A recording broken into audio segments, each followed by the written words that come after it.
It's me, Ari Dawson, or as already know my sheets.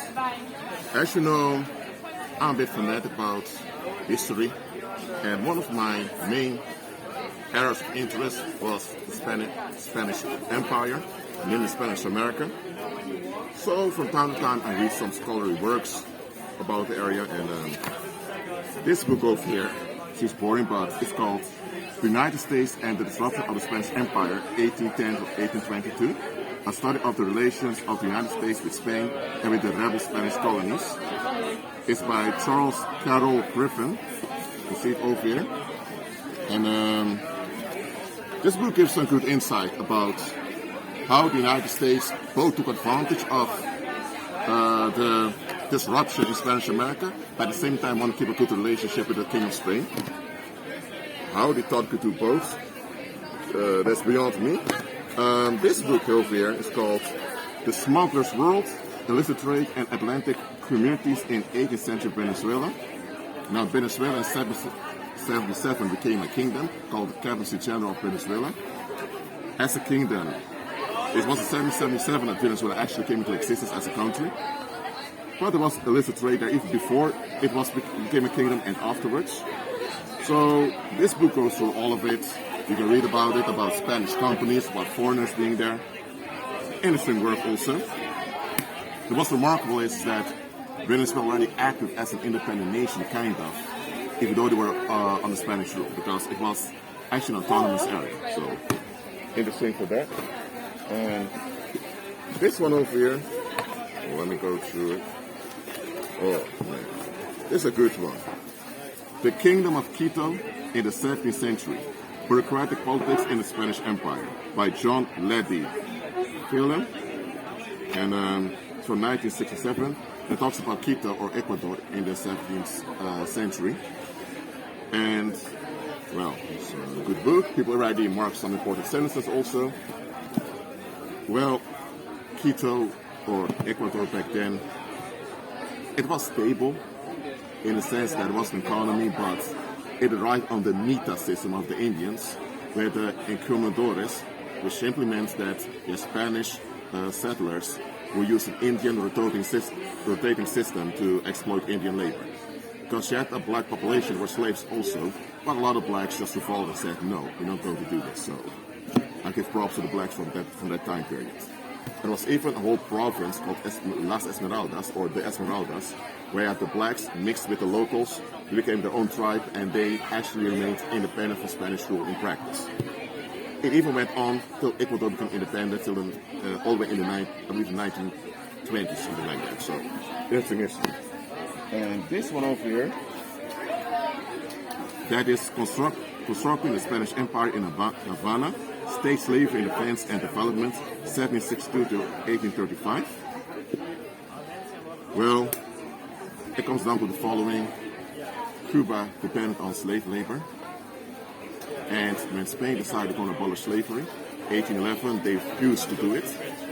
Later in 1814, when King Ferdinand VII was restored to the throne, he decided that he's going to continue with the abolition of slavery. The Cubans, the white colonists in Cuba revolted, and they kept slavery till the late 19th century, even though in Spain in 1835 was fully abolished.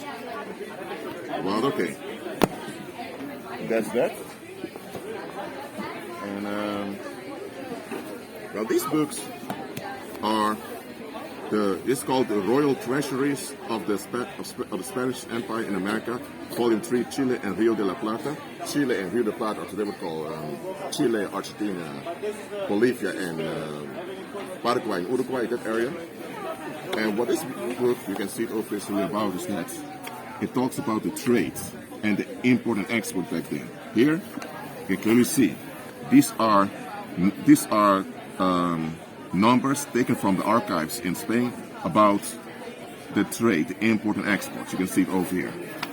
It's like calculating the GDP of a country, but in that case they were colonies still. Well, actually they were constituent kingdoms, what you get what I'm saying. So yes, the Spanish were quite firm in registering the administration and as well as their economy. So the Spanish Empire was quite effective. Yes. And There are two more volumes over here. This is volume 14, relating to Ecuador or Quito. The same thing, you can see over here.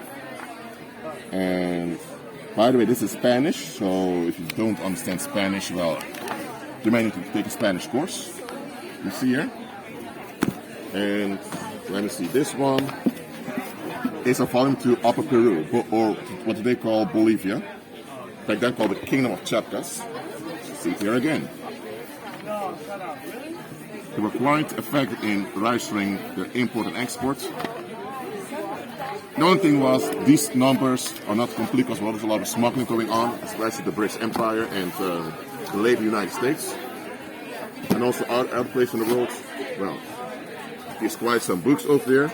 I'm going to return a couple of them. The rest I'm going to reread again, just to increase my knowledge.